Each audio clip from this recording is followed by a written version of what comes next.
Monsieur Henry, bonjour. Bonjour. Merci de nous recevoir. Si vous deviez actuellement écrire un CV, qu'est-ce que vous metteriez à l'intérieur de ce CV? Bientôt 50 ans, à quelques jours près. Une vie avec à la fois une première partie très très courte dans l'entreprise, après mes études supérieures, mais très courte. 10 ans de vie politique, conseiller de Paris depuis 26 ans, depuis l'âge de 26 ans, ça fait presque 26 ans. 10 ans donc de vie politique, avec un mandat parlementaire, des responsabilités à la direction nationale du PS, puis en 86, à 36 ans, je dis non, je ne veux pas faire ça toute ma vie, je veux retourner à l'entreprise privée où je n'avais été qu'un an. Bon. Donc je retourne à l'entreprise privée, je monte mes propres activités après avoir hésité. Et à ce moment-là, pendant ces 10 ans de vie dans l'entreprise, je ne garde qu'une seule responsabilité politique, c'est élu municipal de Paris. Et puis en 93, après la défaite politique et morale de la gauche, et puis une gauche au conseil municipal de Paris vraiment écrasée, humiliée, on était 16 sur 163, des risques de division, on me suggère de prendre la présidence du groupe à l'Hôtel de Ville. Je dis pourquoi pas, ne pensant pas une seule seconde que ça me conduirait à remettre en cause mon investissement d'entreprise. Mais voilà, 2 ans après, il y a eu à la fois les municipales de 95 que j'avais conduites à Paris, à la tête des listes Paris s'éveille, où on avait triplé les sièges, gagné 6 arrondissements. Dans le même temps, Lionel Jospin, qui avait eu une traversée du désert, mais qui était l'homme politique dont j'étais le plus proche depuis très longtemps, revenait sur le devant de la scène. Bon, voilà, il fallait choisir. Après, il y avait eu 10 ans de vie politique, 10 ans de vie de l'entreprise. C'était pas mal de revenir à la vie politique, mais de manière totalement différente. C'est-à-dire par l'actualité parisienne, quand même, essentiellement, pas dans l'appareil du parti, même si je suis membre du bureau national du PS et que j'ai rien contre, simplement, à ce moment-là de ma vie, j'avais envie plutôt que ce soit à travers la vie municipale parisienne. Ce qui me permet d'être solidaire dans des équipes, et celle de Lionel Jospin et celle de François Hollande, sans être chargé de missions précises dans leurs équipes et en ayant une mission majeure, m'occuper de Paris. Voilà. Votre slogan « Changer d'air », pouvez-vous nous en parler un petit peu? Qu'est-ce que vous voulez? Moi, ça fait quelques semaines que je suis beaucoup sur le terrain. En fait, ça fait des années que je suis sur le terrain. Mais depuis que je suis désigné dans un vote à bulletin secret par les socialistes parisiens, le 30 mars, je fais beaucoup de terrain. Et ces dernières semaines, pendant que la droite se livrait au palinodique, vous savez, je voyais des milliers de gens, voilà, tout le temps. J'étais dans la rue, sur les marchés, dans des réunions. Et ce que j'ai senti, c'est un climat. Un climat où des gens libres d'opinions diverses disent « il faut vraiment changer ». Il faut vraiment changer pour la culture démocratique de Paris, pour que vraiment il n'y ait plus de faux électeurs, plus de viol de la loi, mais aussi moderniser les pratiques politiques à travers la décentralisation, les pouvoirs des 20 maires d'arrondissement, mais aussi une pratique beaucoup plus transparente, beaucoup plus qui met dans le coup les citoyens. Et tout ça pour une gestion municipale différente. La place de la voiture, la place de l'enfant dans la ville, la mixité sociale, la diversité culturelle, générationnelle. Et j'ai ressenti vraiment qu'il y avait une envie de changement à Paris. Donc voilà, avec un ami, changer d'air. L'air, dans le dictionnaire, ça veut dire c'est le départ d'une nouvelle période. Bon, en même temps, ça fait penser à changer d'air. Un peu d'air pur dans la démocratie parisienne, ça ne peut pas faire de mal. L'air pur pour les citoyens, parce que la pollution, je ne vous dis pas. Et donc, avoir une politique municipale très différente de la place de la voiture et donc faire baisser la pollution. Et en même temps, pour réussir tout ça, il faut battre le RPR. Donc voilà, il y a un petit côté clin d'œil en même temps. Est-ce que vous avez été satisfait quand M. Jospin a finalement nommé M. Lang ministre? Je peux vous répondre tranquillement, parce que Lionel m'avait téléphoné le lundi où il formait son gouvernement. Et donc voilà, j'ai eu une petite frustration. Maintenant, je lui dis, je pense que Jack Lang va être un très bon ministre, je pense que c'est bon pour toi, mais pour moi, c'est agaçant. Bon. Mais vous savez, moi, j'ai l'habitude de pratiquer collectif, donc si le gouvernement de Jospin est renforcé par la présence de Jack, je suis très content. Je pense en plus que Jack a déjà démontré qu'il est un bon ministre de l'Éducation. J'ai même tendance à dire que le casting est meilleur comme ça. Je ne parle pas de Claude Allègre, là, je parle de Jack Lang et moi. Et bon, j'ai été un petit peu frustré, c'est vrai, mais Comme quelques jours après, 3 jours après, les socialistes parisiens se sont mobilisés, il y a eu 90% de participation quand même sur ma désignation. Ils m'ont donné 83%, je vais vous dire, ils m'auraient donné 70%, c'était pareil. Moi, ce qui m'importait, c'est la participation. C'est-à-dire que même avec un seul candidat, ils se mobilisent fortement pour voter. Ça veut dire qu'ils ont envie de gagner et ils ont envie de se rassembler. Vous étiez finalement, je ne vais pas dire un inconnu, le mot est trop fort, mais vous étiez relativement peu connu du grand public. En quelques semaines, vous êtes devenu quelqu'un d'excessivement médiatisé. Qu'est-ce que vous ressentez par rapport à ça? D'abord, vous êtes très jeune, et je commence à vieillir, mais j'ai été très connu. Quand j'ai arrêté la politique en 86, j'avais 85% de notoriété. Et d'ailleurs, ce n'est pas la raison principale de mon départ. Mon départ, c'est que je voulais retourner à l'entreprise, puis que la vie politique, si vous voulez, j'aime ça, hein, je ne le cache pas du tout, mais je suis quelqu'un qui a besoin dans sa vie sociale de diversité. Bon, je ne peux pas être dans un cadre, dans un moule, et même le mode de fonctionnement de la vie politique n'est peut-être pas exactement ma manière de manager, de travailler même, de gérer le temps. Bon. Donc j'étais déjà très connu à cette époque-là, et honnêtement, ça m'arrangeait aussi de partir pour redevenir anonyme. Bien. Donc je redeviens assez connu à travers cette campagne. Que voulez-vous, Paris, c'est la capitale de la France, il y a un enjeu formidable, il n'y a pas eu d'alternance à Paris depuis un siècle. Donc la gauche peut gagner. La gauche, mais au sens plus large, les forces du mouvement, moi j'entends bien incarner quelque chose qui dépasse les partis de la gauche plurielle, même s'ils doivent jouer un rôle important. Paris, Victor Hugo disait « le genre humain a des droits sur Paris », donc tout le monde s'y intéresse. Cela me remet en scène et devant, je veux dire, l'ensemble de la société. Bon, je le vis sereinement, avec un petit peu de maturité par rapport à mes 30 ans, vous voyez. Mais ce n'est pas ce qui m'arrange le plus. C'est très pratique pour pouvoir convaincre, faire passer des idées, comment dire, faire connaissance avec les Parisiens. Par exemple, j'étais ce matin pendant plus de 2 heures sur le marché de la Place des Fêtes dans le 19e. C'est vrai que le climat était très sympathique. J'étais avec le maire de l'arrondissement, Roger Madec, qui est populaire dans son arrondissement. Et les gens me connaissaient, ils me disaient « ah, on est content de vous voir, parce qu'on voit d'habitude à la télé, donc on veut vous dire ça, on veut vous poser telle question. » Donc, si vous voulez, quand ça me permet de communiquer avec mes concitoyens, de leur faire part de mes analyses, de mes suggestions, de les interroger aussi, bon, bah, la médiatisation, c'est une bonne chose. Quand ça amène, ou si ça a amené à, je veux dire, je sais pas comment, se mettre en scène soi-même, ça m'agace. Je suis donc dans cette nouvelle phase de notoriété avec beaucoup de naturel, de simplicité, de pudeur aussi, même si j'estime normal que les Parisiens qui seront appelés à voter me connaissent. C'est normal qu'ils connaissent ma personne aussi. Mais ils n'ont pas besoin que j'en dise trop non plus sur ma mère, mon père, d'ailleurs ils sont décédés tous les deux. Mais voilà, j'essaie d'être dans le naturel, en acceptant les effets de la médiatisation qui dépassent Paris, évidemment. Hein. Bon. Et puis de vivre simplement, naturellement. Je ne veux pas que mes relations aux autres changent. Voilà. Et j'y arrive mieux que quand j'avais 30-35 ans. Donc ça me pèse moins. Si, alors, en oubliant toute idée partisane, je veux dire, bon, est-ce que vous pensez que le bureau du RPR a fait le bon choix en désignant Philippe Séguin pour vous concurrencer? Quelle que soit la personne qu'il choisissait, il ne pouvait pas faire de bon choix. Pas parce que les candidats ne sont pas de qualité, parce qu'il ne voulait pas remettre en cause la mainmise du RPR sur l'hôtel de ville de Paris. C'est ça que les gens rejettent. Or, tout l'objectif de tous les candidats à la candidature, c'était garder le RPR, garder la mairie de Paris au RPR. Dire bonjour le programme, quand on voit ce qu'ils en ont fait. Bon. Et tous se sont situés dans cette hypothèse-là, dans cette optique-là, et en plus, ils ont adopté la méthode la plus verrouillée, la moins transparente, où tout était joué d'avance. Et d'ailleurs, le principal responsable en est Philippe Séguin.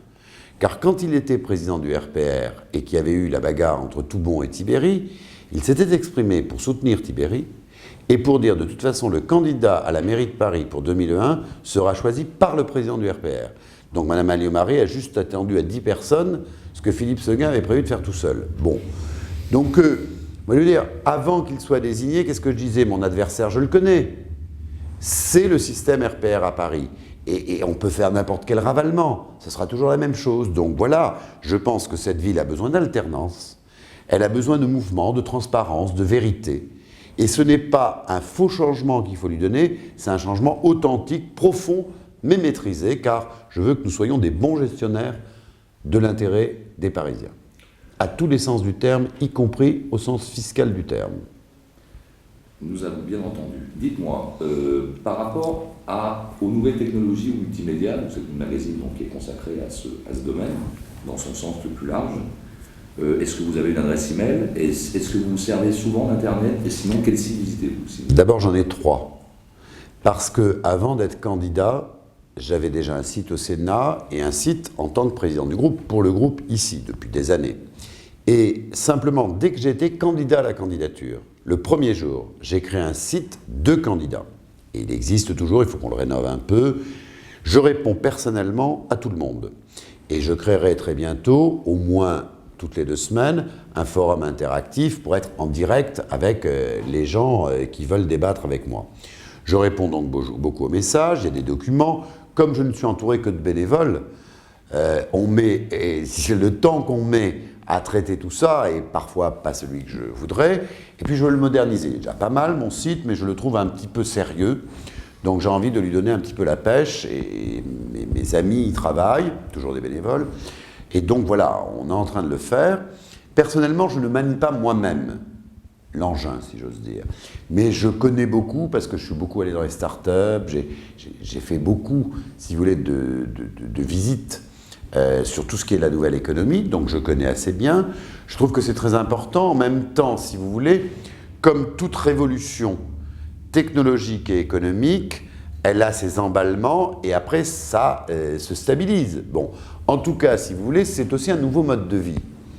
Et je pense que ça a de l'influence, y compris sur l'organisation de la ville, en termes de déplacement, car il y a beaucoup de produits que vous allez avoir livrés parce que vous les aurez achetés sur le net. Et donc, je crois qu'il y a des changements à intégrer dans la politique des déplacements à Paris du fait de cette nouvelle manière de communiquer ou d'acheter.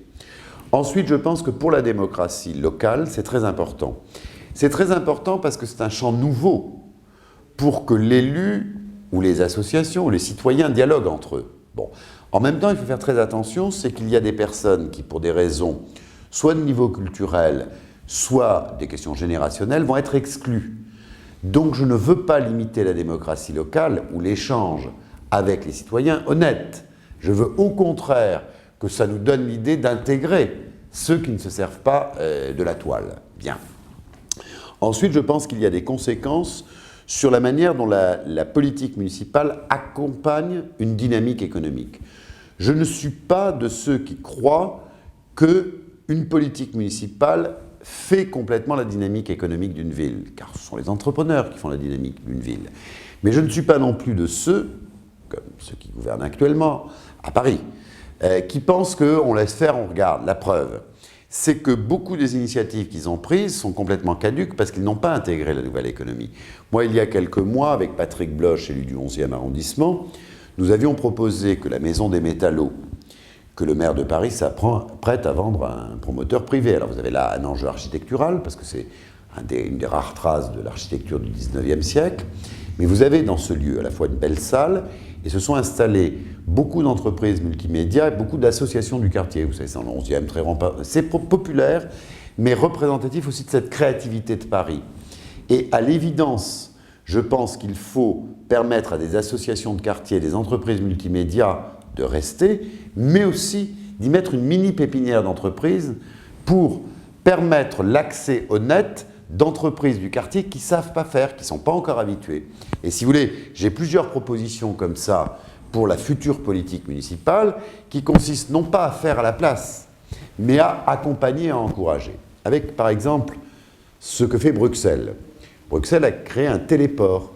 C'est-à-dire que sur ce téléport, les entreprises de Bruxelles, notamment les petites et moyennes, peuvent venir, se servir de l'instrument alors qu'ils n'en disposent pas. Vous avez l'exemple de New York aussi, qui a dealé, si j'ose dire, avec des grandes entreprises de la nouvelle économie pour qu'ils restent dans New York au lieu de sortir de New York, et ils ont eu des contreparties. Et ça a permis de garder beaucoup d'emplois dans New York et de la vitalité.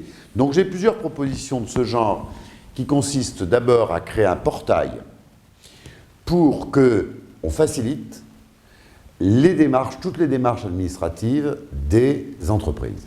C'est-à-dire, grâce au net, faire en sorte que la ville apporte un service aux entreprises et qui leur permette, j'ai été chef d'entreprise, de petite entreprise, je peux vous dire, si on nous simplifie un peu les démarches administratives. Or, le net permet de faire ça. Je propose aussi des mini-pépinières d'entreprise, c'est-à-dire que je crois qu'on le voit à Paris d'ailleurs, dans le Sentier et ailleurs, aujourd'hui, il y a des micro-entreprises. Et ces micro-entreprises doivent avoir des services adaptés à leur taille. Ça a une conséquence aussi sur la politique immobilière de la ville de Paris. La ville de Paris a toujours conçu l'espace pour l'activité économique comme monumental. C'est complètement obsolète. Il y a, en tout cas pour certaines activités, besoin d'autres superficies et d'autres types de locaux.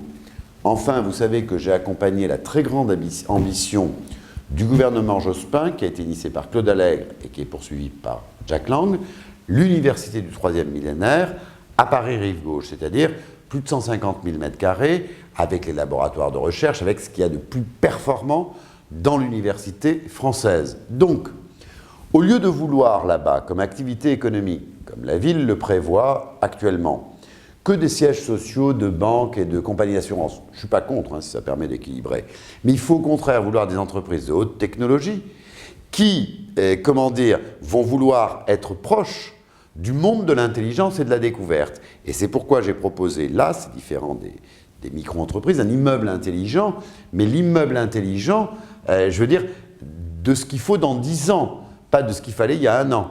Voilà, donc si vous voulez, tout ça entraîne un certain nombre d'évolutions, y compris dans la gestion du parc immobilier de la ville, vous savez, des rez-de-chaussée qui appartiennent à la ville, et qu'il faut savoir louer à la fois des petits commerçants pour vitaliser les quartiers, mais aussi à toutes ces petites entreprises qui sont le renouveau du tissu économique et urbain de la ville. Et les écoles primaires, est-ce que vous avez des projets aussi? Parce que là, vous avez dit bien sûr de Internet. Hein. Oui, oui. Ben, c'est vrai qu'il faut massivement équiper. Massivement équiper. Simplement, je ne veux pas lancer des idées qui n'ont pas été chiffrées. Je ne suis pas un démagogue. Donc, le gouvernement, les collectivités locales, et notamment Paris, doivent se mettre dans une situation de partenariat pour partager les frais. On peut même demander à la région de nous aider pour que les tout petits, et a fortiori quand on grandit, vous savez, là moi, je vous ai dit que j'allais avoir 50 ans, mais les gamins de 8 ans, ils ne m'ont pas attendu, hein, ils sont déjà dessus. Donc voilà, il faut qu'ils vivent avec leur monde et que la collectivité leur apporte les instruments du monde d'aujourd'hui. Simplement, je ne peux pas vous le dire, je ne peux pas vous dire dans quelle proportion, car ce serait, de ma part, un petit peu démago, quoi. Enfin, en sachant que les gens comme Compact ou donc HP, je ne suis pas pratiquement prêt, je suis pratiquement sûr qu'ils sont prêts aussi à vous aider aussi. Voilà. Cherchons ces partenariats-là aussi, c'est le résultat qui compte, ça doit être maîtrisé, et voilà. Et vous avez d'autres projets vis-à-vis de Internet par rapport à Paris, de créer des endroits où les gens pourront surfer? Tout à fait, je crois qu'il faut, on a déjà esquissé un certain nombre d'idées de ce genre, je crois, si vous voulez, qu'il faut adapter la ville au monde du XXIe siècle, que le modèle urbain, et en termes d'activité, en termes de diversité, en termes de revitalisation, vous revitalisez à la fois avec du logement, de la diversité sociale, générationnelle, mais aussi de la diversité économique, du petit commerce, de l'entreprise qui marche. Puis on a un problème d'emploi à Paris. Vous savez que c'est la ville de France qui progresse le moins en matière d'emploi par rapport aux autres grandes villes. Alors qu'il y a la croissance, il y a une politique économique du gouvernement qui favorise la dynamique économique, Paris est toujours un peu plan-plan. Pourquoi? Parce que la gestion de Paris depuis 25 ans, c'est essentiellement d'optimiser la capitale administrative et politique, Ben oui, mais regardez pendant ce temps-là Montpellier, Lyon ou Lille, eux ils ont pensé qu'ils avaient un potentiel, universitaire notamment, un potentiel de création de richesse à travers les entreprises privées, et ils ont foncé, et ce sont des métropoles européennes. Et nous pendant ce temps-là, on dit c'est la plus belle ville du monde, c'est vrai, c'est la ville la plus visitée du monde, c'est vrai, on en a fait une ville-musée. Si on n'avait pas fait que ça, je serais content, car je suis content que Paris soit beau et visité. Mais pourquoi Paris ne serait pas dynamique aussi sur le plan économique, comme Francfort, Berlin, Londres ou Barcelone? Le problème nous, qu'on a surtout vu à force d'interviewer des hommes politiques, c'est que le monde de Internet et du multimédia et le monde politique ont quand même du mal à se rencontrer. Vous faites partie quand même des exceptions. D'abord, vous savez, moi, le monde de l'entreprise... Oui, j'entends. Le monde de l'entreprise, que ce soit de la nouvelle économie ou pas, c'est quand même un monde que je côtoie depuis longtemps et dont j'ai fait partie. Deuxièmement, ma culture est plutôt une culture du résultat. Donc, vous voyez, ça rapproche. Troisièmement, je suis candidat pour 2001 dans la plus belle ville du monde. En tout cas, la ville la plus passionnante pour moi. Et une ville qui a un potentiel formidable que je trouve inexploité. Donc comment penser l'avenir de Paris, sa place dans la compétition mondiale ou dans l'émulation, sans penser les outils de demain? Bon, moi-même, ça me perturbe parfois dans ma vie quotidienne. Vous savez, j'ai des appareils à la maison de toutes sortes. Il suffit que je ne m'en serve pas pendant 2 mois. Je crois que j'ai été un des premiers à avoir un vidéodisque, mais c'était il y a 10 ans, c'était pour mes 40 ans, vous voyez. Bon, donc c'était quand même, il y a un bail, ça devait être un des prototypes. Bon, alors après, j'ai tout un tas de trucs à la maison. Comme j'ai pas le temps de m'en servir pendant des mois, après j'y comprends plus rien. Bon, et je sais que la vie va changer et que la domotique, tout ça va révolutionner nos modes de vie. Bon, je m'adapterai comme les autres. En attendant, je m'assure aussi de m'entourer, dans mes collaborateurs et dans les gens qui inventent Paris avec moi, de gens jeunes et qui sont, comment dire, complètement imbibés par cette culture-là. Donc à la limite, je fais avec eux, ils m'apprennent, parfois ils réalisent ce que j'ai pas envie de pianoter moi-même. Mais ça me permet d'être très présent. Et d'ailleurs, je vais vous dire, j'avais visité pas mal de start-up, dont une fois avec Dominique Strauss-Kahn. Et l'autre jour, j'étais au restaurant à Paris, une jeune femme tout à fait sympathique qui vient me voir et qui me dit « Mais monsieur Lannoy, vous nous aviez promis de venir passer plusieurs heures pour qu'on invente ensemble encore de nouveaux moyens d'insérer la nouvelle économie, Internet, dans la ville. » Et je dis « Mais vous avez raison, il faut me relancer. » Et on a prévu de passer plusieurs heures pour faire du brainstorming, tout simplement. Et juste la dernière question, vous ne pensez pas que Internet jouera sur les élections? Mais évidemment. Mais évidemment, je vous signale quand même que de tous les candidats à la mairie de Paris, j'ai été le premier à avoir un site. Bon, et je crois même que Philippe Séguin n'en a pas encore, pour ce que j'ai compris. Sans révision, je vous dire. Bon, moi j'en ai un, je suis dessus. Tiens, tout à l'heure, on m'a amené tout un tas de messages, il y avait ça, donc je vais voir ça pendant le week-end à la maison, enfin, ce qui restera du week-end. Donc, ça va jouer un rôle important, et moi je compte, comment dire, communiquer avec les Parisiens, tant qu'ils voudront par ce moyen-là. Simplement, je ne veux pas que ça me coupe des Parisiens qui ne se servent pas de cet instrument. Voilà, c'est tout. Mais bien sûr, je serai très présent dans le débat démocratique des municipales, et après, si on gagne, avec cela, à la fois pour la dynamique économique de Paris, mais comme je vous le disais, la démocratie moderne est une démocratie d'échange et d'impulsion réciproque. Bon. Donc Internet est un des moyens, Internet d'ailleurs. Nous en parlons aujourd'hui avec ce que c'est aujourd'hui. Qu'est-ce que ce sera dans 4 ans? Bien, donc si vous voulez, il va falloir non seulement, il faut, et on le fait déjà, communiquer beaucoup avec Internet, échanger, bon, mais il va falloir évoluer. Vous vous rendez compte, moi qui suis très désireux de transformer le service public municipal dans le sens d'un service public de proximité, qui va vers les gens pour leur donner l'information et aussi pour recueillir leur avis sur l'aménagement d'un quartier, sur la place d'un arbre, sur la politique des transports, etc. Bon, pensez bien que toutes les évolutions qu'il y aura sur la toile vont nous faire changer tout le temps. Voilà, c'est passionnant. Merci beaucoup. Merci à vous.